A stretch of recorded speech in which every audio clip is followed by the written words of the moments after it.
Hi, ಎಲ್ಲರೂ ಹೇಗಿದ್ದೀರಾ? ಎಲ್ಲರೂ ಚೆನ್ನಾಗಿದ್ದೀರಾ ಅಂತ ನಾನು ಭಾವಿಸ್ತೀನಿ. ನಾನು ಕೂಡ ಚೆನ್ನಾಗಿದ್ದೀನಿ. ಆಲ್ರೆಡಿ ಮಳೆಗಾಲ ಸ್ಟಾರ್ಟ್ ಆಗಿದೆ. ಈ ಮಳೆಗಾಲಕ್ಕೆ ನಿಮ್ಗೆ ಏನಾದರೂ ಸ್ನ್ಯಾಕ್ಸ್ನ ತಿನ್ಬೇಕನ್ನಿಸ್ತಾ ಇದೆಯಾ? ಬಿಸಿ ಬಿಸಿಯಾಗಿ ಏನಾದರೂ ಸ್ನ್ಯಾಕ್ಸ್ನ ತಿನ್ನಬೇಕಂದ್ರೆ ಖಂಡಿತ ಈ ವಿಡಿಯೋನ ವಾಚ್ ಮಾಡಿ. ಈ ಸ್ನ್ಯಾಕ್ಸ್ನ ಮಾಡೋದಕ್ಕೆ ಏನೇನು ಸಾಮಗ್ರಿಗಳು ಬೇಕಂತ ನೋಡೋಣ.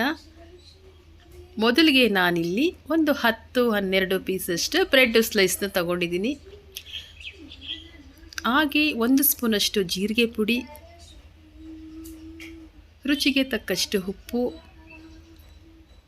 ಹಸಿಮೆಣಸಿನಕಾಯಿ ತೊಗೊಂಡಿದ್ದೀನಿ, ಸ್ವಲ್ಪ ಕೊತ್ತಂಬರಿ ಸೊಪ್ಪು, 2 ದೊಡ್ಡ ಆಲೂಗೆಡ್ಡೆ ಕೂಡ ನಾನು ತೊಗೊಂಡಿದ್ದೀನಿ.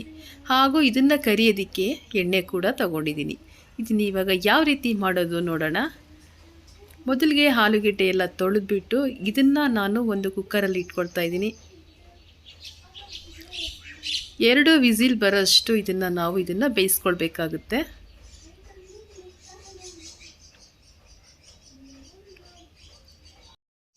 ಈ ರೀತಿ ಬೇಯಿಸ್ಕೊಂಡಿರೋ ಆಲೂಗೆಡ್ಡೆನ ಸಿಪ್ಪೆ ತೆಗೆದು ಒಂದು ಬೌಲಲ್ಲಿ ಹಾಕ್ಕೊಂಡಿದ್ದೀನಿ. ಇವಾಗ ಇದನ್ನು ನೀಟಾಗಿ ನಾವು ಸ್ಮ್ಯಾಶ್ ಮಾಡ್ಕೊಳ್ಬೇಕು. ನೋಡಿ, ಈ ರೀತಿ ಸ್ಮ್ಯಾಶ್ ಮಾಡ್ಕೋಬೇಕು ನಾವು.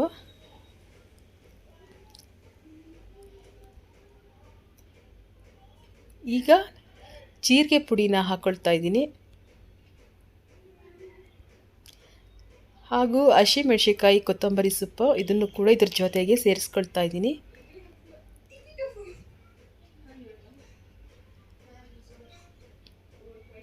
ರುಚಿಗೆ ತಕ್ಕಷ್ಟು ಉಪ್ಪನ್ನು ಹಾಕ್ಕೊಳ್ತಾ ಇದ್ದೀನಿ. ನೀಟಾಗಿ ಇದನ್ನು ಮಿಕ್ಸ್ ಮಾಡಿ ಕಲಿಸ್ಕೋಬೇಕು. ನೋಡಿ, ಈ ರೀತಿ ನೀಟಾಗಿ ರೆಡಿ ಮಾಡ್ಕೋಬೇಕು. ಈಗ ಇದನ್ನು ನಾವು ಚಿಕ್ಕ ಚಿಕ್ಕದಾಗಿ ತೆಗ್ದು ಒಂದು ಉಂಡೆಗಳನ್ನ ಮಾಡಿಕೊಂಡು ಸೈಡಲ್ಲಿ ಇಟ್ಕೋಬೇಕು. ನೋಡಿ, ಈ ರೀತಿ ನಾವು ಉಂಡೆಗಳನ್ನ ಕಟ್ಕೋಬೇಕು. ಇನ್ನು ಯಾರ್ಯಾರು ನನ್ನ ಚಾನಲ್ನ ಸಬ್ಸ್ಕ್ರೈಬ್ ಮಾಡದೆ ನೋಡ್ತಾ ಇದ್ದೀರಾ, ಪ್ಲೀಸ್ ಸಬ್ಸ್ಕ್ರೈಬ್ ಮಾಡಿ. ಹಾಗೂ ನಿಮ್ಮ ಫ್ಯಾಮಿಲಿ ಫ್ರೆಂಡ್ಗೂ ಕೂಡ ಶೇರ್ ಮಾಡಿ. ನೋಡಿ, ಈ ರೀತಿ ಬ್ರೆಡ್ ಸ್ಲೈಸ್ನ ತೊಗೊಂಡು ನಾನು ನೀರಲ್ಲಿ ಹದ್ತಾ ಇದ್ದೀನಿ. ಇದು ತಣ್ಣೀರಲ್ಲಿ ನಾನು ಹದ್ಬಿಟ್ಟು ಈ ರೀತಿ ಫ್ರೆಶ್ ಮಾಡಿದಾಗ ನೀರೆಲ್ಲ ಆಚೆ ಬರುತ್ತೆ. ನೋಡಿ, ಈ ರೀತಿ ನೀಟಾಗಿ ಫ್ರೆಶ್ ಮಾಡ್ಕೊಳ್ಬೇಕು. ಅದ್ರ ಮಧ್ಯೆ ನಾವಿವಾಗ ರೆಡಿ ಮಾಡಿಟ್ಟಿರುವಂಥ ಆಲೂಗೆಡ್ಡೆನ ಹಾಕ್ಕೊಳ್ತಾ ಇದ್ದೀನಿ. ಇವಾಗ ಇದನ್ನು ನೀಟಾಗಿ ನಾವು ಉಂಡೆ ಮಾಡ್ಕೊಳ್ಬೇಕು. ನಿಧಾನಕ್ಕೆ ಫ್ರೆಶ್ ಮಾಡಿಕೊಂಡ್ರೆ ನೀಟಾಗಿ ಬರುತ್ತೆ. ಫಸ್ಟು 1-2 ಸ್ವಲ್ಪ ಕಷ್ಟ ಆಗ್ಬೋದು, ಹೋಗ್ತಾ ಅದು ಸರೋಗುತ್ತೆ. ಇವಾಗ ಎಣ್ಣೆ ಕಾಯೋದಕ್ಕೆ ಇಟ್ಕೊಂಡಿದ್ದೀನಿ. ನೋಡಿ, ಈ ರೀತಿ ನೀಟಾಗಿ ನಾವು ನೀರಲ್ಲಿ ಅದ್ದಿ ಫ್ರೆಶ್ ಮಾಡಿಕೊಂಡ್ರೆ ನೀಟಾಗಿ ಬರುತ್ತೆ.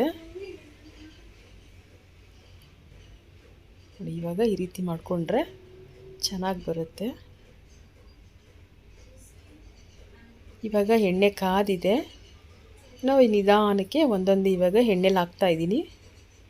ಇದು ಸ್ವಲ್ಪ ಆಲ್ರೆಡಿ ಗೋಲ್ಡನ್ ಕಲರ್ ಇದೆ. ಚೂರು ಗೋಲ್ಡನ್ ಕಲರ್ ಬರೋವರೆಗೂ ನಾವು ಫ್ರೈ ಮಾಡ್ಕೊಳ್ಬೇಕು. ಇದು ತುಂಬ ಹೊತ್ತೇನು ಫ್ರೈ ಆಗೋದು ಬೇಡ. ಸ್ವಲ್ಪ ಎಣ್ಣೆಯಲ್ಲಿ ಒಂದು 2 ನಿಮಿಷ ಅಷ್ಟು ಫ್ರೈ ಆದರೆ ಸಾಕಾಗುತ್ತೆ ಇದು. ನೋಡಿ, ಈ ರೀತಿ ನಾವು ತಿರುಗಿಸಿ 2 ಕಡೆಯೂ ಫ್ರೈ ಮಾಡ್ಕೊಳ್ಬೇಕು. ಈ ರೀತಿ ಕಲರ್ ಚೇಂಜ್ ಆದರೆ ಸಾಕಿದು. ನೋಡಿ, ಎಷ್ಟು ಚೆನ್ನಾಗಿ ಕಾಣಿಸ್ತಾ ಇದೆ ಕಲರು. ಇವಾಗ ಇದು ಆಗಿದೆ, ಇದನ್ನು ತೆಗೆದು ಬಿಡ್ತಾ ಇದ್ದೀನಿ.